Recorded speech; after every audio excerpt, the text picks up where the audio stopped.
الحمدللہ وحدہ والصلاة والسلام علی من لا نبی بعدہ فاعوذ باللہ من الشیطان الرجیم بسم اللہ الرحمن الرحیم لا یستوی الذین یعلمون والذین لا یعلمون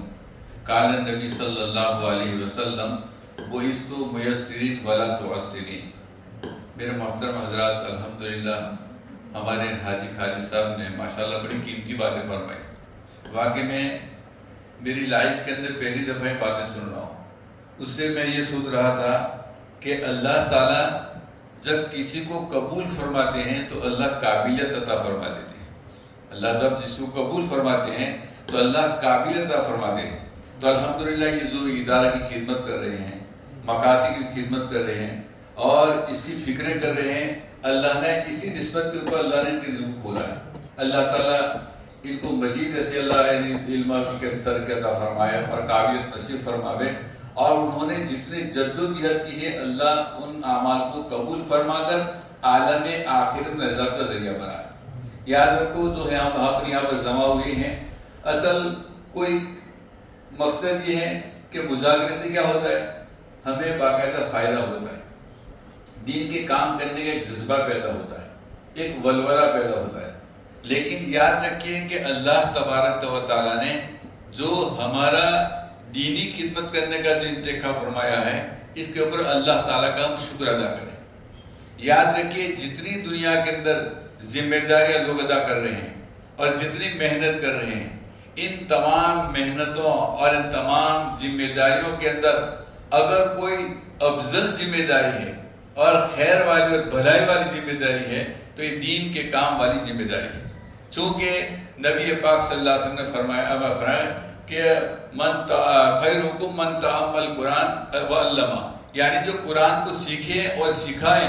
یہ بہتر طبقہ ہے۔ تو الحمدللہ ہمیں اس کے اوپر اللہ کا شکر ادا کرنا چاہیے۔ الحمدللہ اشارہ کر رہا ہوں جیسے قرآن میں فرمایا لئن شکرتم لازیدنکم ولئن کفرتم ان عذابی لشدید، کہ اللہ کا شکر ادا کرو گے اللہ نعمتوں میں اضافہ فرمائیں گے، اگر ناقدری کرو گے تو اللہ تعالیٰ ہمیں باقاعدہ چھیل لیں گے۔ اور یاد رکھیے ہم اپنے مقام کو سمجھے کہ ہمارا مقام کیا ہے۔ چونکہ نبی پاک صلی اللہ علیہ وسلم مال چھوڑ کر نہیں گئے، بلکہ نبی پاک صلی اللہ علیہ وسلم نے ہمیں علم چھوڑ کر گئے۔ اسے فرمائے گا علماء ورثۃ الانبیاء، ہم نبیوں کے وارث سے اپنے مقام کو سمجھے۔ جب نبی جیسے انہوں نے ماشاءاللہ حضرت نے بڑی اچھی بات فرمائی کہ جب نبی پاک صلی اللہ علیہ وسلم کے اوپر ایسے حالات ہیں تو ہم تو امتی ہیں، جب دین کی بات تک ہم پہنچائیں گے، دعوت والا کام کریں گے اور بچوں کے بارے میں محنت کریں گے تو حالات آئیں گے۔ لیکن حالات دو طریقے سے آتے ہیں، محنت کرنے کے بعد تو حالات آئیں گے، فکر کرنے کے بعد حالات آئیں گے، اور دین کے تقاضوں پورا کرنے کے بعد حالات آئیں گے۔ تو سمجھو کہ یہاں پر ہماری تربیت ہو رہی ہے۔ اور اگر حالات یعنی معصیت کے اوپر آئیں گے کہ ہم نے یعنی گاؤں کے اوپر محنت ہی نہیں کی ہے یا ہم نے کوئی فکر ہی نہیں کی ہے، اب جو حالات آئیں گے وہ حالات جو آئیں گے ہماری غفلت کی بنا پر آئیں گے۔ تو اب غفلت کے حالات آئیں گے تو اس کے اوپر ہمیں اللہ کے بارے میں استغفار کرنا ہے اور ہمارے نیتوں کو ہمیں درست کرنا ہے۔ جیسے بخاری رحمۃ اللہ علیہ نے پہلی حدیث ہے کہ انما الاعمال بالنیات، کہ اعمال کا دار و مدار نیت کے اوپر ہے۔ تو الحمدللہ جس بستی کے ہم کام کر رہے ہیں اس بستی کے اندر ہماری نیت صحیح ہو، اخلاص ہو، کہ جب میں یہاں سے جاؤں تو الحمدللہ مسجد آباد ہو، مدرسہ آباد ہو، مسجورات کے اندر باقاعدہ یعنی دینداریاں ہیں۔ اس طریقے انشاءاللہ ہم فکر کریں گے تو اللہ کی جانب سے امید ہے کہ ہم حقیقت کے اندر وارث بنیں گے۔ چونکہ نبی پاک صلی اللہ علیہ وسلم نے جن حکمتوں سے اور جن مصلحتوں سے جو دین کا کام کیا اور باقاعدہ صحابہ اکرام رضی اللہ عنہ کی رہنمائی فرمائی، تو واقعی میں وہ ہمیں اس کے خاص یاد رکھنا ہے۔ کیا ترتیب بتائی نبی صلی اللہ علیہ وسلم حکمت مصلحت کیا فرمائی؟ سب سے پہلی حکمت اور مصلحت یہ ہے کہ ہم اس طریقے سے سوچیں کہ بھئی کون سا ہم روش، کون سا طریقہ ہم اختیار کریں، کون کیا مصلحت اور کیسی حکمت کریں کہ جس سے عوام ہم سے دور ہو۔ آج اس کی میں دنیا کے اندر کیا ہو رہی ہے کہ امت علماء سے اس کا جوڑ ختم ہو جائے گا۔ چونکہ جب تک علماء کے ساتھ امت جڑتی رہے گی انشاءاللہ تعالی علم اور عمل آباد ہوں گے۔ لیکن کوشش یہ ہے کہ علماء کے اور عوام کے درمیان نفرت پیدا کی جائے۔ تو سب سے پہلے ہم یہ سوچیں کہ عوام کے درمیان میں کوئی دوری پیدا نہ ہو، کوئی بغض پیدا نہ ہو، بلکہ ہمارے اور ان کے درمیان میں محبت ہو، محبت کا جذبہ ہو۔ قریبی جذبہ ہو، تاکہ ہم دین کے کاموں کو آسانی کے ساتھ کر سکیں۔ بہرحال جیسے کہ مات بھی اور ہمیں باقاعدہ میں نے حدیث پاک پڑھی تو اس کے اندر اللہ رسول اللہ فرماتے ہیں کہ میری پیدائش اسی ہوئی، میری بعثت اسی ہوئی کہ میں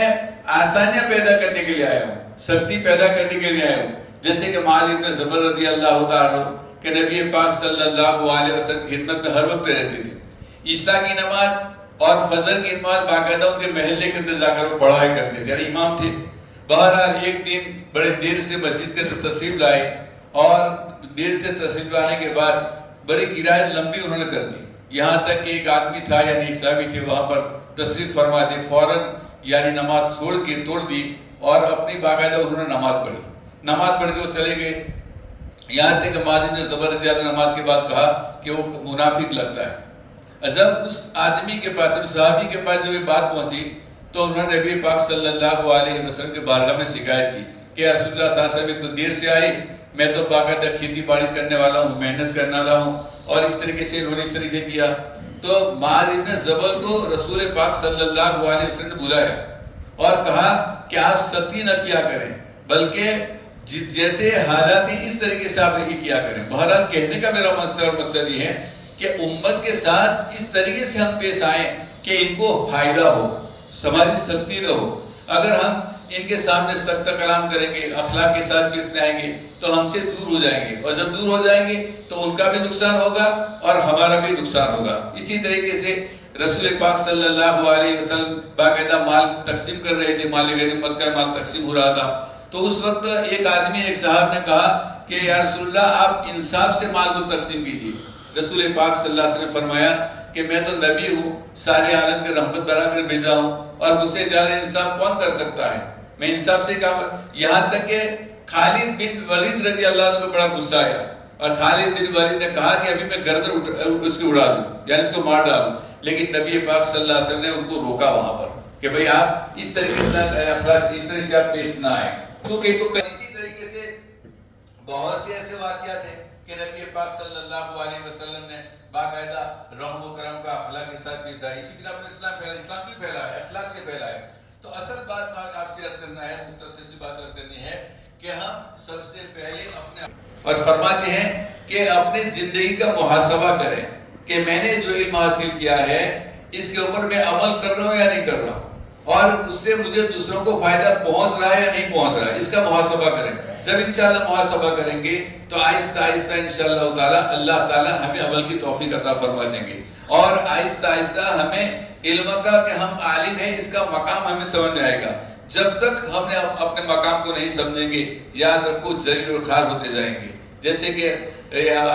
رسول اپنے حدیث قدسی ہے، رسول پاک صلی اللہ علیہ وسلم حدیث قدسی اس کو کہتے ہیں، آپ کو ہم جو جانتے ہیں اس کے اوپر بات کرنی نہیں ہے۔ حدیث قدسی میں رسول پاک صلی اللہ علیہ وسلم اللہ تعالیٰ رسول پاک صلی اللہ علیہ وسلم سے ڈائریکٹ کلام کر رہے ہیں اور فرماتے ہیں کہ وہ ایک شیرنی اور جنگل ہو، اس کے اندر باقاعدہ یعنی اس شیرنی کے جو بچے ہیں ان بچوں کو کوئی نقصان پہنچائے تو کیا وہ شیرنی برداشت کرے گی؟ تو رسول پاک صلی اللہ علیہ وسلم فرمایا کہ فوراً وہ شیرنی اس کو پھاڑ ڈالے گی، مار ڈالے گی۔ اللہ پاک فرماتے ہیں امت کو کہ نبی صلی اللہ علیہ وسلم جب تک آپ کی امت میرے ساتھ تعلق رہے گا اور آپ کی سنتوں کے مطابق گزارتی رہے گی، کسی کی کوئی طاقت نہیں ہے کہ مچھر کے پر کے برابر تکلیف پہنچائے۔ تو بہرحال میرا کہنے کا منصور مقصد یہ ہے کہ انشاءاللہ تعالی ہم اپنے وقار کو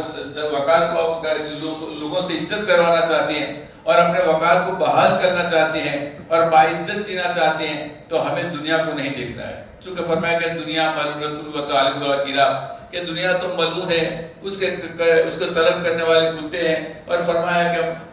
دنیا کے بارے میں بتایا کہ متاع القلیل تھوڑا سا ساز و سامان ہے، لیکن دین کے بارے میں فرمایا کہ دنیا بقدر مقدر دین بقدر مشقت، کہ دنیا کے بارے میں جتنی محنت کرو گے جتنا مقدر ہوگا اتنا ہی ملے گا، لیکن دین کے بارے میں کیا بتایا کہ جتنی محنت کرو گے جتنا مجاہدہ کرو گے اللہ تبارک و تعالیٰ قلوب کے اندر دین کے انوارات کھولیں گے۔ پھر کیا ہوگا کہ ہم جب نماز پڑھیں گے تو نمازوں کے اندر جب بشارت کی آیتیں سنیں گے تو ہمیں خوشی ہوگی، جب جہنم کی یعنی وعید کی آیتیں سنیں گے تو ہمارے آنکھوں سے رونا ہمیں نصیب ہوگا۔ پھر نمازوں کے اندر لطف آئے گا، قرآن کی تلاوت کے اندر لطف آئے گا، دعا کریں گے تو رونا نصیب ہوگا، تہجد کے اندر اٹھنا یعنی بہت ہی آسان ہو جائے گا، یعنی کیا ہوگا کہ ہمارا جذبہ یہ ہوگا کہ اللہ مجھ سے راضی ہو جائے۔